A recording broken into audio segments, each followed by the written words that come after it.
WP constable salary এবং excise constable salary তুলনামূলক পার্থক্য তোমরা দেখে নাও, কাদের স্যালারি বেশি, ডাব্লিউপি কনস্টেবল স্যালারি বেশি না এক্সাইজ কনস্টেবল স্যালারি বেশি। তো চাকরির শুরুতে কাদের বেতন বেশি তোমরা দেখে নাও, গ্রস স্যালারি, ইনহ্যান্ড স্যালারি। চলো দেখে নেওয়া যাক। শুরুতে তোমরা দেখো এক্সাইজ কনস্টেবল স্যালারি, তারপর আমি দেখাচ্ছি ডাব্লিউপি কনস্টেবল কাদের স্যালারি বেশি। এক্সাইজ কনস্টেবল চাকরির শুরুতেই বেসিক পে পাবে তোমরা 22,700 টাকা, ডিএ 18%, 4% কিন্তু ঘোষণা হয়ে আছে। তো ঘোষণা 4% কিন্তু এখনও দেওয়া শুরু হয়নি, তো 4% দিলে ওই টাকাটাও যোগ হবে। তো যেটা আছে আমি সেটাই আপাতত দেখাচ্ছি, 18%। তো বেসিকের ডিএ 18%, ডিআরএস অ্যালাউন্স 4,086 টাকা। এইচআরএ হাউস রেন্ট অ্যালাউন্স এটা হচ্ছে 12% বেসিকের। তো মনে রাখবে ডিএ যখন যখন বাড়বে স্যালারি তখন তখন বাড়বে। এদিকে বেসিক 1 বছর হয়ে গেলে চাকরির কিন্তু এই বেসিকটাও বেড়ে যাবে 3% হারে প্রতি বছর। তো প্রতি বছর 3% হারে ইনক্রিমেন্ট হবে বেসিকটা। আর ডিএ সরকার যখন যখন ডিএ দেবে তখন তখন কিন্তু স্যালারি বাড়বে। তো কীভাবে বাড়বে, এই যে এখন যেমন 18, 4% ঘোষণা হয়ে আছে, ওটা যখন দিবে আরও 4% এক্সট্রা পাওয়া যাবে, ঠিক আছে। তবে জিও বার হলে কিন্তু ওই 4%ও পাওয়া যাবে, যেটা আছে আমি সেটাই দেখাচ্ছি। তো 18 সাথে 4 যোগ করে 22% এই বেসিকের বার করলেই হয়ে যাচ্ছে, ক্লিয়ার। তো যেহেতু যেটা আছে, যেটা দিচ্ছে এখনও আছে, সেটাই আমি দেখালাম 18%। তো 4,086। এইচআরএ হাউস রেন্ট অ্যালাউন্স এটা হচ্ছে 12% বেসিকের, টাকাটা হচ্ছে 2,724 টাকা, ক্লিয়ার। এবার এমএ মেডিকেল অ্যালাউন্স 500 টাকা। তো এক্সাইজ কনস্টেবলদের রেশন বাবদ দেওয়া হয় 900 টাকা। এগুলোই পাবে তোমরা শুরুতে। তো সব কিছু যোগ করে যে স্যালারিটা হচ্ছে basic, DA, HRA, MA, ration, স্যালারিটা হচ্ছে গ্রস স্যালারি, যেটাকে বলা হয় 30,910 টাকা। তো এই টাকাটা পুরো টাকাটা পাওয়া যাবে না, এখান থেকে যে গ্রস স্যালারিটা হলো এখান থেকে কিছুটা টাকা কেটে নেবে, ডিডাকশন মাইনাস হবে। পিট্যাক্স যেটাকে বলা হচ্ছে সার্ভিস চার্জ, তো 150 টাকা মাইনাস হবে। তো কেটে ছেটে 150 টাকা কেটে ছেটে বাকি টাকাটা অ্যাকাউন্টে আসবে 30,760 টাকা।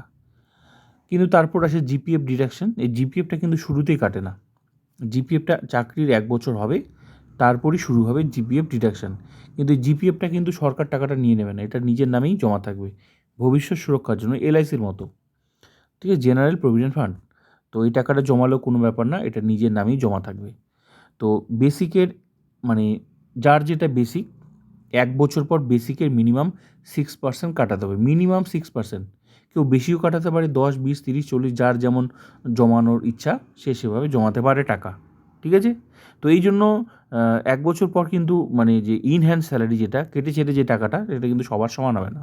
কারণ কেউ বেশিও জমাতে পারে, কেউ মিনিমামটা জমাতে পারে, কিন্তু মিনিমাম 6% জমাতে হবেই একদম 1 বছর পর। বেসিকের 6%, টোটাল স্যালারি না, কিন্তু বেসিকের এই যার যেটা বেসিক থাকবে সেই বেসিকের মিনিমাম 6% কাটাতে হবে। আবার হিসাব আছে, প্রতি বছর যত বছর চাকরি হবে প্রতি বছর আবার বেসিক বাড়তে থাকবে, অনেক গল্প আছে বাড়ানোর, বেতন বাড়ানোর, ক্লিয়ার। তো এটা চাকরির শুরুতে ইনহ্যান্ড স্যালারি হলো এটা। আর জিপিএফ ডিডাকশন তো আমি বললাম শুরুতেই কাটবে না, 1 বছর পর শুরু হবে নতুন করে জিপিএফ কাটা, তাও আবার বেসিকের 6% মিনিমাম, এর বেশিও কাটাতে পারে। এটা হলো এক্সাইজ কনস্টেবলদের স্যালারি স্ট্রাকচার, ক্লিয়ার। এবার আসি ডাব্লিউবি কনস্টেবলদের স্যালারি স্ট্রাকচার কেমন। তো এখানেও কিন্তু চাকরির শুরুতে বেসিক পে 22,700 টাকা। তো ডিএ সবাই যেটা ডিএ পাবে এখানেও তাই, ডিএর ব্যাপারটা তো আমি বললাম 18%, ঠিক আছে। তো বেসিকের 18% ডিএ, ডিআরএস অ্যালাউন্স হলো 4,086 টাকা। এইচআরএ যেটা সবাই পায় সেখানেও তাই, এক্সাইজ যেটা পায় এখানেও ওইটাই এইচআরএ হবে 12%, তো 2,724 টাকা। এমএ সবাই যেটা পায় এমএ, মেডিকেল অ্যালাউন্স 500 টাকা। তবে একটা কথা মনে রাখবে, এই যে ডিএ আর এইচআর এই দুটো কিন্তু সবসময় বেসিকের হয়, হ্যাঁ বেসিকের। তো যেমন ডিএ 18% আছে, 4% যখন দেবে আরও 22%, আবার যখন আবার দেবে তখন এটার সাথে যোগ করে সেটা বেসিকের বার করতে হবে, ক্লিয়ার। তো সবসময় ডিএ আর এইচআরএ দুটোই বেসিকের পার্সেন্টেজ হয়, যা হবে সেটাই টাকা পাওয়া যাবে, ক্লিয়ার। রেশন, এখানে এই যে ডাব্লিউবি কনস্টেবল এখানে কিন্তু রেশন বাবদ 1500 টাকা দেওয়া হয়, এখানেই কিন্তু পার্থক্য, এখানে 1500 টাকা রেশনে, ঠিক আছে। যেমন এক্সাইজে যেমন কত দেওয়া হয়েছিল, এক্সাইজে কিন্তু 900 টাকা। 900 টাকা রেশন অ্যালাউন্স।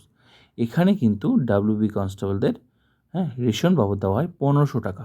তাহলে সব কিছু যোগ করে যে স্যালারিটা হচ্ছে 31,510 টাকা, এখান থেকে কিছুটা ডিডাকশন হবে, মাইনাস হবে 150 টাকা, এটা সার্ভিস চার্জ কাটবেই। তো 150 টাকা কেটে ছেটে যে টাকাটা অ্যাকাউন্টে আসে সেটা হচ্ছে 31,360 টাকা। এটা হচ্ছে ইনহ্যান্ড স্যালারি কেটে চেটে, এটা ডাব্লিউবি কনস্টেবলদের স্যালারি। তো জিপিএফ ডিডাকশন ওই একই কথা, জিপিএফ যেটা বললাম জেনারেল প্রভিডেন্ট ফান্ড, এটা কিন্তু শুরুতেই কাটে না, এটা হচ্ছে 1 বছর পর, চাকরির 1 বছর পর শুরু হবে। তো বেসিকের মিনিমাম 6% কাটবে প্রতি মাসে, মিনিমাম। কেউ 10, 20, 30, 40, 50 যার ইচ্ছে যেমন জমাতে পারে, সেটা কিন্তু 1 বছর পর। তো 1 বছর পর এই জন্য সবার মানে কেটে ছেটে যে টাকাটা আসে সমান হয় না, কেউ বেশিও জমাতে পারে, কেউ মিনিমামটাও জমাতে পারে। ক্লিয়ার? তো এদিকে আবার বেসিক আবার প্রতি বছর বেসিক 1 বছর হয়ে গেলেই, শুরুতে বেসিক থাকবে এটা, 1 বছর হয়ে গেলেই আবার এই 22,700 3% হারে ইনক্রিমেন্ট হবে প্রতি বছর।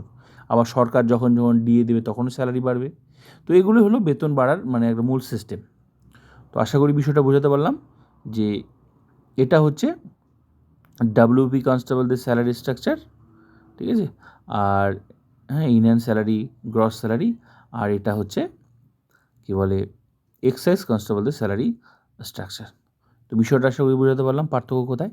তো ভিডিওটা ভালো লাগলে like, comment, subscribe and share.